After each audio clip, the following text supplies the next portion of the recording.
Okay, well, hello everyone, and this is me, Alistair Simmons here. I've been playing Indiana Jones and the Infernal Machine game before. The first 14 levels of it, I've done recording of it in the most difficult difficulty setting. And the game was originally released in 1999. A really classic retro game. One of my favorites of all time. And I've decided I want to redo the levels, but try and make it even better than before. I want to include a webcam. Usually I'd have it much smaller than this on the top left of the screen, but I decided to use full screen because I'm just introducing myself and my new approach to the game. And I'm still going to play it in the most difficult difficulty setting, keeping to the true spirit of Dr. Jones, or Indiana Jones. You can call him any one of those sort of names, or even just Indiana, although he hates being called that because that's the dog he had once that sadly passed away at some point.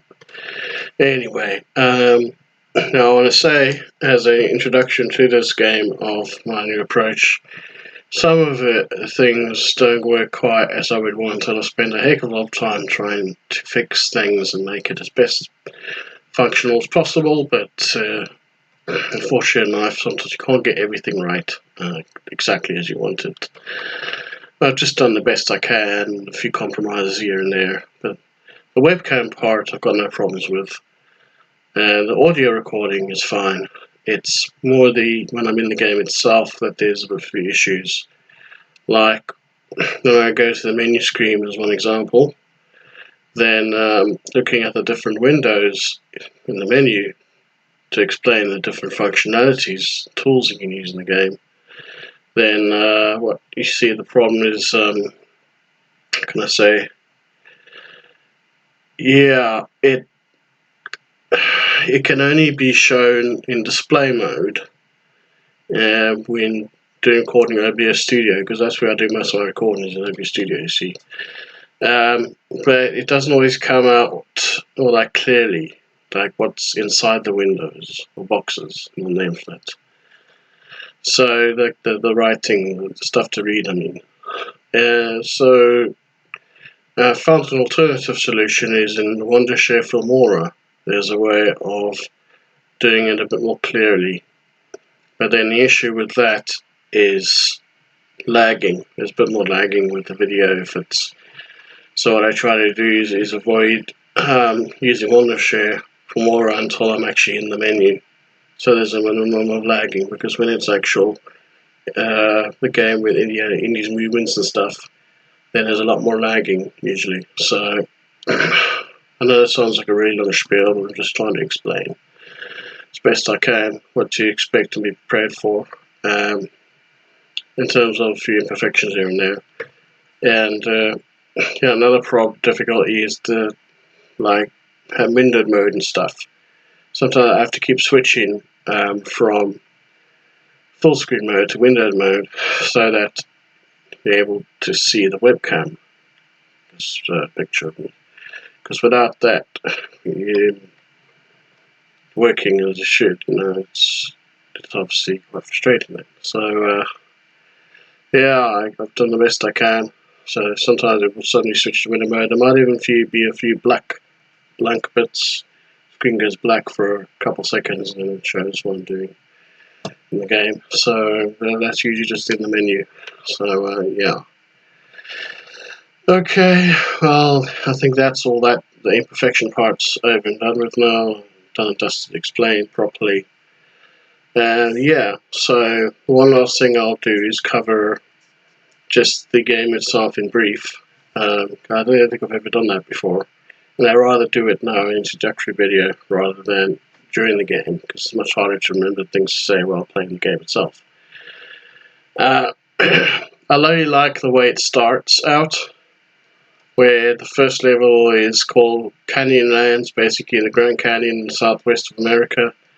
It's fantastic just having it starting out there. I'm sorry if my glasses on the one side, there's a bit of light shining, you see. I'll briefly take that off for now because it's frustrating me as well. I should be wearing my glasses, but there's too much light at the moment coming off them, so off the one side, yeah. yeah, I really like just the way they design at least most of the game. Level 1 just is mostly like a training level, really, and just getting you warmed up into the game and kind of just like a training ground, testing ground to see how well you do at the different movements and stuff. And it covers just about all the movements you can do in the game and stuff. And yeah, it's probably, I would say, definitely the easiest level. But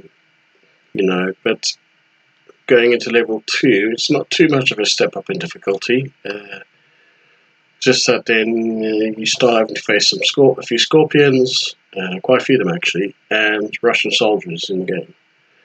So yeah, it does get, obviously starts getting harder.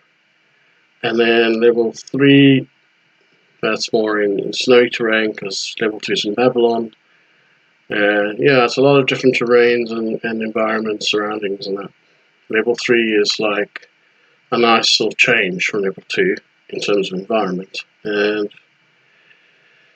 it's quite a little while before you have to start facing any Russians, level 3. Level 3 you guys start facing a little bit sooner in level 3. And then, yeah, pretty much level 3 is a building up into level 4, which is the first level where you get a machine part called Ergen's part. The first boss that you have to face to get that, which is basically an ice monster, because it's still in the snowy area of border between China and Kazakhstan. And yeah, it just ramps it up in difficulty, I would say, in level 4. But it's a nice level, a very nice level as well. Always enjoyed it. One of the biggest levels of the game, and really your first sort of real taste. It gives you your first real taste of what to expect later on in the game, much later, with the next lot of really big levels that are quite tough as well. Like level 9 maybe, although it's not quite as long, but it is quite long. But I would say the level 10 definitely, not level 11 so much, because that's a relatively short level.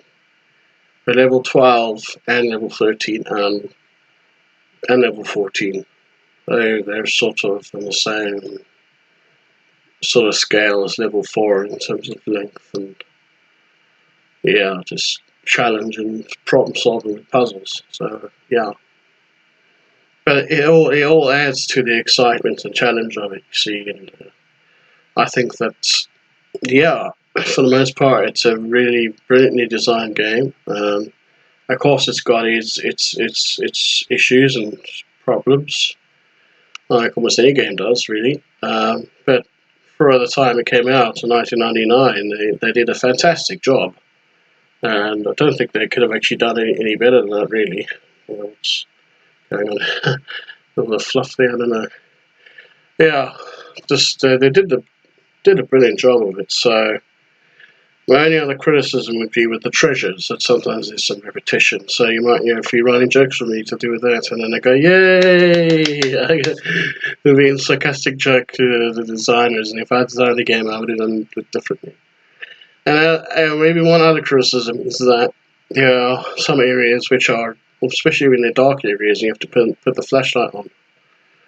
Then all your it's like a cigarette lighter thing, but you use it to provide light in dark areas where you can't see anything.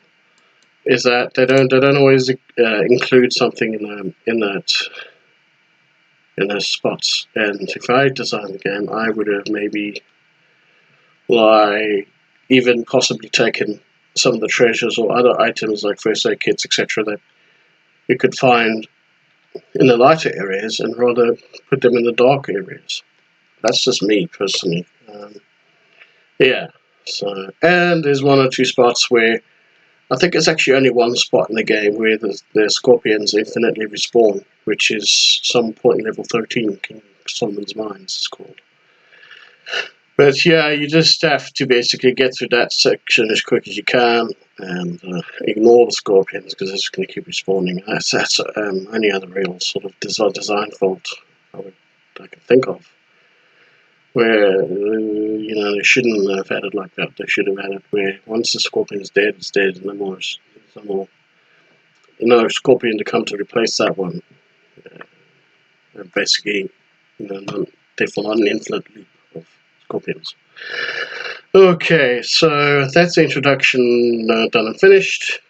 Sorry if I babble on too much. Sometimes I have a tendency to do that. We all have our little quirks and faults and stuff. Yeah, so just hope you enjoy the videos. Very soon I'll be doing a recording for level 1. So, but yeah, the videos, this warning for level 1 might look a bit different, some parts. The later part of it, like when I'm playing the level itself, might look a little different from when I'm go to the menu. More, I would say, in terms of colouring, and maybe also the full screen mode and stuff. Because I'll be recording the menu part in order to share for Mora, whereas I'll be the actual gaming part and playing the games and getting through the level. But I'll be recording that in OBS Studio. And in the I think it's called game recording or something like the name word game in it. So yeah, that's it for now. Hope you all look forward to my re-rendition of this game with my new methods and stuff. Okay, bye for now, everyone. Cheers. Oh no, come on. No, stop it. Sorry, that's yeah. Imagine a character I created when I was only 5 years old. Sometimes he just likes to pop up. Yeah. It's good to have a laugh sometimes. Yeah. Bye for now.